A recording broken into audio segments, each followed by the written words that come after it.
If you are anything like most of the marketing leaders I talk to, you're feeling one of two things right now. You're either feeling genuinely energized, like maybe this framework that we provided connects AI to actual pipeline growth, and you're feeling like, hey, you can get started, or it's just made you feel even more overwhelmed. And, okay, this is all great. And you're thinking to yourself, where do I actually get started? So this episode's for both of you, because what I want to do today is to bring this series to a close in a way that's helpful and actionable, not just a recap, but a clear path forward, something that you can act on. So let's get into it.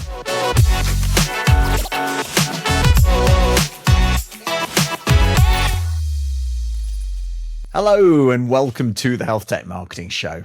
I'm your host, Adam Turinas. I'm the CEO of Health Launchpad. That's one of the presenting sponsors of this show. Health Launchpad is the pipeline growth company for B2B healthcare. As always, a big thank you to you for listening. And if you haven't already done so, please hit the follow button or the subscribe button in whatever app you're using. It makes a real difference to us. And we're always excited to see our base of listeners growing. And a big thank you, as always, to the wonderful people at Healthcare Now Radio. They're the 24/7 healthcare-only online radio network, and they also have a podcast syndication service.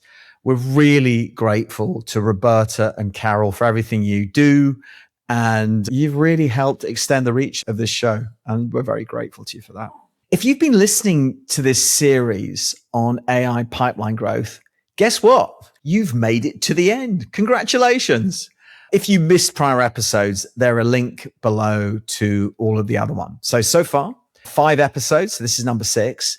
And over those 5 episodes, we've covered 4 pillars. And I'm going to go back over these as a reminder in a little bit. By the way, if you listen very carefully to the first episode, I said there'd be 7 episodes, and I don't actually have a 7th episode yet. I'm going to actually wait and come back and do that later. The plan was for that to be a bunch of case studies on AI pipeline growth. And to be honest, I'm actually in search of these. There really aren't that many of them around. And the ones that I have, like the amazing stories of what's going on at Inovalon, I've kind of covered in depth. So my plan is to come back at a later date when I feel I've got a good body of stories to share, hopefully multiple episodes. So a bit of a call out here is if you think you've got a good story about how you're using AI to grow your pipeline, not content, right? Just to sort of something that goes beyond using it for content and research, ping me below. There's my email. You can email me at adam@healthlaunchpad.com and let me know. Maybe I'll have you on the show. Now, if you are anything like most of the marketing leaders I talk to, you're feeling one of two things right now. You're either feeling genuinely energized, like maybe this framework that we provided connects AI to actual pipeline growth, and you're feeling like, hey, you can get started, or it's just made you feel even more overwhelmed. And, okay, this is all great. And you're thinking to yourself, where do I actually get started? So this episode's for both of you, because what I want to do today is to bring this series to a close in a way that's helpful and actionable, not just a recap, but a clear path forward, something that you can act on. So let's get into it. Let me take a few minutes just to remind you of what we've covered, because I want it all to be in your head as I talk through what to do next. We started in the first episode with the gap. It's the frustrating, stubborn reality that most of us in healthcare technology, and that's over 70% in our research, are using AI really tactically for things like content creation, for research, maybe some automation, but most people are not really doing that yet. And I get it. It's not actually that intuitive. There's nothing really wrong with being in that position. But the problem is that the C-suite expectation is that we're all going to use AI to grow the top line, to grow pipeline. And very few companies have cracked the code on that.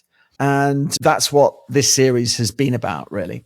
The second episode in the series was on the first pillar, which is signal intelligence. That's the ability to see what matters earlier by interpreting patterns across accounts and people over time, not just reporting individual clicks. The key idea is early pattern recognition beats perfect in healthcare, and AI is good at interpretation and to a certain extent helping you with prediction about who could become a potential customer. The second episode in the series was about orchestration, which is what happens after you see the signal. So it's prioritization, routing, however you pronounce it, coordinating a multiple persona response across these complex health system accounts that we all deal with. The point is that orchestration isn't about moving leads faster. It's about choosing which play to run and when. The next episode was execution and acceleration. This is where I had the brilliant Chris Marion from Inovalon on the show. And the line that he said, which I keep coming back to from that conversation, is this one: reduce time to first draft, not automate to final send. AI shortens the cycle. A human still owns the output. That's the right posture, especially in our industry. The last pillar was governance and learning. And this is the one that I think surprises people the most, because governance isn't just the compliance chapter. Done right, it's actually a quality multiplier. You govern for substance, build a knowledge foundation that reflects how your buyers actually think. And guess what? Better marketing follows as a direct result. That's the framework. 4 pillars: signal intelligence, orchestration, execution and acceleration, governance and learning. And now the question is, what do you actually do with this? Here's the thing I want to say directly before we get into the how. This is a big system. The complete picture, all 4 pillars working together, feeding each other, compounding over time. That's not something you're going to be able to build in a quarter. It may take you a couple of years to do this. And if you look at the full picture and try to move on it all at once, you'll either move slowly or you'll move in too many directions and lose momentum before anything sticks. And the chances are you're just going to end up giving up. The teams I see making real progress are not the ones with the most ambitious plans. They're the ones who picked something achievable, made it work, showed results, and built from there. Momentum is the strategy. So let me give you a simple approach for getting started. And this comes in 3 moves. Move 1, take the honest audit. Before you do anything else, spend an afternoon with 5 questions. This is not a formal exercise. This is just an honest conversation with yourself or your team. So question 1, where are you actually using AI systematically versus just tactically? Be honest. Most teams are still in the tactical bucket, and that's okay, but you need to know where you are before you can decide where to go. Question 2, do you have a knowledge foundation your AI can actually work from? Or are you just prompting into the void? This is the governance question. It's about what your AI knows, your buyers, your personas, your approved messaging, your compliance boundaries. Most teams haven't built this deliberately. And without it, you're working harder than you need to for outputs that are less good than they could be and maybe actually creating risk. Question 3, are your signals feeding decisions or just feeding dashboard? There's a big difference between having intent and using it to change what you do. If nothing changes based on what you're seeing, you've built a very expensive reporting tool. Question 4, when AI acts on your behalf in outreach, in scoring, in content, who owns the output? This is the human in the loop question. Chris Marion put it perfectly. Your AI produces the first draft. A human still owns what goes out. If that accountability is unclear in your organization, that's a gap that you've got to close. Question 5. Is your AI system getting smarter over time, or are you starting from scratch every time? This is the learning loop question. The teams building a genuine compounding advantage are the ones connecting their AI recommendations back to outcomes, closing the loop so the system gets better. If you're not doing that, you're running in place. 5 questions, score them however you want them. You don't need a perfect score. What you just need to do is to use these questions to figure out where your gap is. And that's your starting point on the map. Let's move on to move 2. Find your quick win. Now look at the map that you've just painted using these questions and find your quick win. A quick win in this context means something specific. It shows results within 60 to 90 days. It shouldn't require a massive budget or a 6-month change management program. And it connects clearly and directly to something your leadership already cares about. Let me give you a few examples of what that might look like. If your gap is in signal intelligence, a quick win might be using a tool like Factors AI or even Chat GPT with your existing engagement data to identify which accounts are quietly accelerating right now and changing how your team prioritizes outreach this quarter. That's something that could be actionable in weeks, not months or even years. If your gap is in execution, a quick win might be building one governed prompt workflow, something like outbound sequences or follow-up emails. That reduces time to first draft and keeps a human in the review loop. Keep one motion, do it well, measure the time saved and the quality improvement. If your gap is in governance, a quick win might be building a simple knowledge foundation for one use case. Not your whole AI stack, just one. For example, load it with real buyer expertise, strip out the generic marketing content, and see what happens to the output quality. But by the way, that's exactly what we did with our first iteration of the HLP brain at Health Launchpad. We didn't set out just to improve content quality. We set out to make our AI smarter about buyers. And guess what? Better marketing output followed as a direct result. The key is this: don't pick the most impressive quick win. Pick the most achievable one that builds credibility. Because in most organizations, the thing that unlocks the next investment is proof that the first investment worked. Okay, move 3, build to compound. Once you have that win, the question becomes how you connect it to the next thing. This is where the 4 pillars stop being a checklist and start being a sequence, because the pillars aren't independent. They feed each other. Better signal intelligence makes orchestration more precise. Better orchestration makes execution more targeted, and better governance makes all of it more trustworthy and more consistent over time. So as you build, think about the foundation first. The teams I see pulling ahead on this aren't the ones with the most sophisticated AI tools.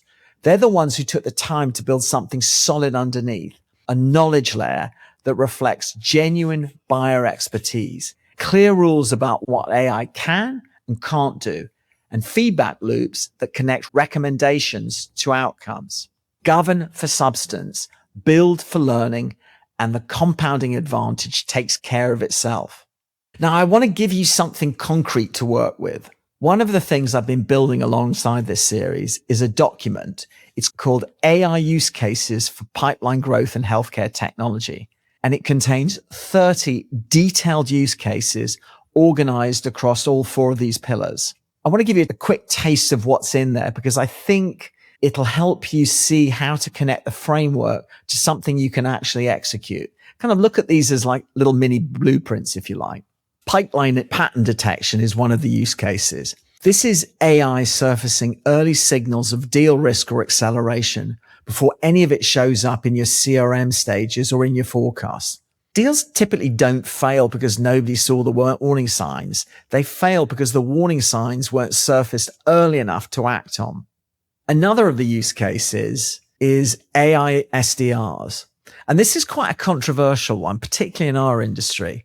But used in the right scenario, for example, inbound response or re-engagement of dormant pipeline, this is where the use cases help, where speed and patience matter more than nuance. And this is where things like AI SDRs can play a real meaningful role. One of the more sophisticated AI use cases is based on the one that Chris Marin has built at Inovalon, and it's called Agentic SEM Intelligence. This is paid search as a learning pipeline engine, not just a traffic channel. It's multiple agents collaborating to interpret intent, generate and test ad variation, govern claims, and get smarter with every cycle. It's pretty amazing what he's actually built. And then the next use case I'll talk about is called evidence optimization. This is about making sure that every claim you make in the market is paired with the right level of proof for the right buyer at the right stage. In healthcare, where buyers are sophisticated and scrutiny is high, this one pays off in ways that don't show up until late in the deal, where it really matters. There are 30 of these use cases. Each one follows the same format: the problem it solves, where it fits in the buying motion, what AI does versus what humans do, the tools involved, a step-by-step workflow, and the 30-day pilot plan. Trust me, you don't need to, or frankly want to read all 30. You just need to find the 2 or 3 that match where you are right now and use those as your starting point. The link to the download it is in the show notes below, and there is no registration required. Just have at it. Let me bring this to a close with 2 final thoughts. The first is, honestly, nobody has this fully cracked.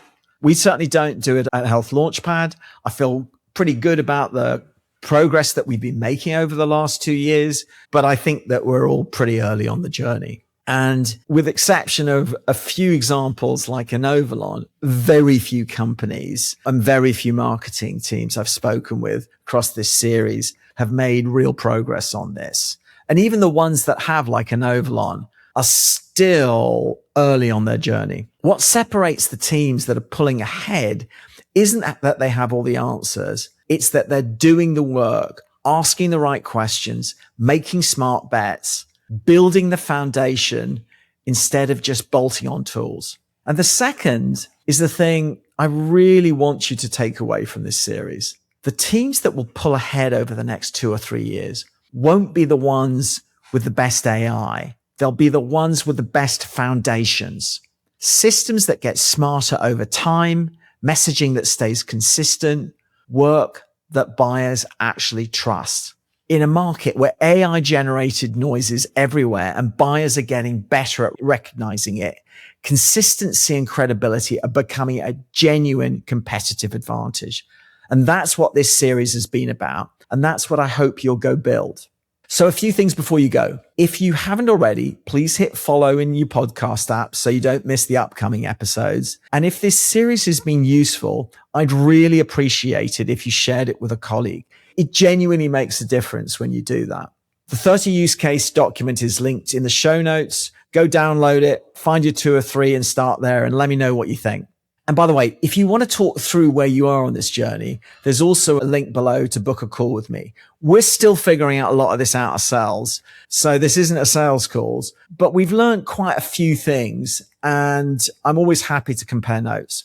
And one more thing, if this series has got you thinking about what it actually looks like when a large, sophisticated marketing organization goes all in on AI, go back and listen to my interview from last year with Nick Panay. He's the CMO of Inovalon. He's Chris Marin's boss. And that's an episode that was really one of the most inspiring things in doing this series. The scale of what they built across content, personalization, prospecting, agentic workflows is genuinely remarkable. And they're doing new stuff all the time. They're really exciting to follow. And Nick's advice to his peers is as good as anything in this series. So again, there's a link below in the show notes. So thank you so much for listening to this series. I hope it's been worth your time and I'll see you on the next one.